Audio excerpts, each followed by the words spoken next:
एक मित्र ने पूछा है, आपने कहा कि 28 वर्ष की उम्र में प्रामाणिक प्यास अपने चरम पर होती है, परंतु उस समय व्यक्ति अपने पारिवारिक दायित्वों से मुक्त नहीं हो पाता। 2-4 दशक बाद ही यह स्थिति आ सकती है। आप कहते हैं कि समय कम है, पर हमें अपने दायित्वों से मुक्त होने के लिए समय तो चाहिए। लेकिन उससे हमारी प्यास की प्रामाणिकता तो कम नहीं होती। प्यास तो है ही, बस उसे सहारा चाहिए। देखो, मैंने यही कहा कि जिनके प्रयोग में निष्ठा है वो संदेह से परे है। जब आप यहां पर उपस्थित हैं तो यही बात बताती है कि आपकी ओर से प्रयास तो है, उस प्यास की प्रामाणिकता भी है। अब प्रश्न केवल उस प्यास को और बढ़ा देने का है, प्रज्वलित कर देने का है। एक सद्गुरु का सान्निध्य यही करता है, उसकी उपस्थिति यही करती है। वो एक जलती हुई आग है। आग के समीप जब पूरी तरह उपस्थित होते हैं तो वो आपको पकड़ लेती है।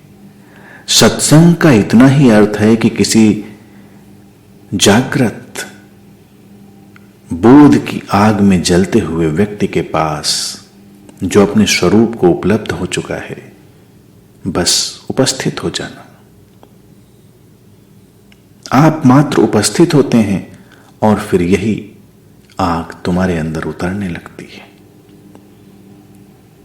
धीरे धीरे करके वो आग तुम्हारे अंतरतम में उतर जाती है। आप भी वैसे ही जलने लगते हैं। तो ये रास्ता तो वैसे ही सुलभ है, इसमें संशय में पड़ने की कोई आवश्यकता नहीं है। जब कहीं पर हृदय स्पंदित हो जाए, आपके जीवन में कोई नई सुगंध उतर आए, तो वही जगह होती है जहां पर हमें ठहर जाना चाहिए। सद्गुरु आपके जीवन में तभी आता है जब प्रामाणिक प्यास होती है। इसके पहले गुरु नहीं मिलता। एक अन्य मित्र ने पूछा है, हम स्वयं तो प्रमाणित नहीं कर सकते कि हमारी प्यास प्रामाणिक है या नहीं, ये तो गुरु ही कर सकता है ना। देखिए, इस संदर्भ में भी 2 बातें हैं। यहां पर इसे प्रमाणित करने की आवश्यकता नहीं है, वो स्वयं प्रमाणित है। प्यास जो है वो स्वयं प्रमाणित है। अगर उसे किसी बाहरी प्रमाण की आवश्यकता होती है तो वो छद्म हो गई, झूठी हो गई, वो गुरु भी नहीं करेगा। गुरु को ऐसा करना भी नहीं है।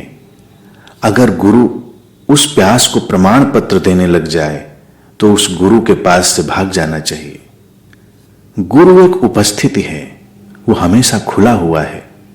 आप उसके निकट जाते हैं तो वो आप में कोई भेदभाव नहीं करता, वो किसी में भेदभाव नहीं करता। वो ये भी नहीं कहता कि तुम्हें इस तरह से आना चाहिए या उस तरह से आना चाहिए। तुम आते हो तो ये तुम्हारा चुनाव है, तुम जाते हो तो ये तुम्हारा चुनाव है। बात इतनी सी है कि जब व्यक्ति के भीतर प्रामाणिकता जन्म ले लेती है तो वो सद्गुरु के पास स्वतः ही पहुंच जाता है। पूरा अस्तित्व सहयोग करता है और उसी गुरु के आसपास वो लंबे समय तक हो सकता है। लेकिन अगर उसकी प्यास झूठी है, छद्म है, तो अपने आप को भी झूठा कर लेगा, छद्म कर लेगा। वो उस ज्ञान से अपने अहम को भर सकता है। कोई यह भी कर सकता है, जितनी बातें मैं कहता हूं उनको संग्रहित करके वो यही बातें बोलने लग जाए, लेकिन उससे कोई बात हल तो नहीं होगी। ज्ञान की जो बात आपने उठाई है वो ज्ञान का विषय नहीं है, ये प्रेम का विषय है। आप जब उपस्थित होते हैं प्रेम के कारण, वही एक कसौटी है। आप जब गुरु को देखते हैं, आपको पहले ख्याल यह नहीं आता कि वो कितना ज्ञानी है। आपको पहले अपने हृदय में ही कोई अनुभव आता है, इतना काफी है। हृदय का वो स्फुरण, हृदय की वो धड़कन जो खींचती है, वो बदलाव लाती है। ये ज्ञान से तय नहीं होगा। और हो सकता है कि प्यास मंद हो, कहीं दबी ढकी हो, लेकिन उससे चिंतित होने की आवश्यकता नहीं है। एक गुरु उस दबी ढकी प्यास को भी धीरे धीरे करके पृथक कर देता है। वो चिंगारी बहुत राख के नीचे दबी हो सकती है, लेकिन वहां ऐसी हवा बह रही है एक गुरु के पास जो कि राख को उड़ा देती है और नीचे से चिंगारी प्रकट हो जाती है। वहां यह कहना नहीं होगा कि इतनी राख को लेकर आ रहे हो, यहां मत आओ। गुरु ऐसा नहीं कहता। वो कोई भेदभाव नहीं करता कि कोई जलता हुआ आ रहा है कि कोई राख में लिपटा आ रहा है। आना काफी है। आना हुआ है तो यही इस बात की गवाही है कि चिंगारी कहीं है भीतर। बड़ी छोटी छोटी सी बातें हैं कि एक गुरु जब होता है, एक समृद्ध जागा हुआ व्यक्ति जब कहीं होता है, तो उसकी उपस्थिति अपने आप में बड़ी षड्यंत्रकारी होती है। वो समस्त अस्तित्व का षड्यंत्र होता है। वो एग्जिस्टेंस की एक कंस्पिरेसी है। वो कुछ भी नहीं करता। वो आपसे बदलने को कहता भी नहीं और आपको बदलने लगता है। जब छद्म गुरु होते हैं जो केवल संग्रहित ज्ञान से, उधार ज्ञान से आपको भर के उस जगह बैठने की कोशिश करते हैं, वो हमेशा बदलने की कोशिश करते हैं, मार्गदर्शन देने की कोशिश करते हैं, बड़े आयोजन करते हैं, दावे करते हैं और बड़ी व्यवस्थाएं बैठाते हैं कि तुम्हें मार्गदर्शन देना है, तुम्हें बदलना है, तुम्हें रूपांतरित करना है।